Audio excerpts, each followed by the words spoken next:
officially here. If it's this windy down here, it'll be even stronger up in the hills. I hope our moms are okay.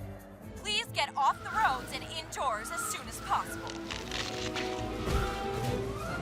Whoa, that branch almost hit her.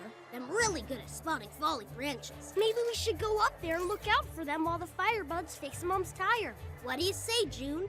I say we better hurry.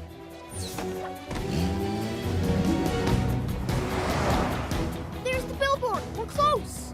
I think I see Vanessa's tire tracks. There they are. Hang on. Axel and Violet will head in to change your tire.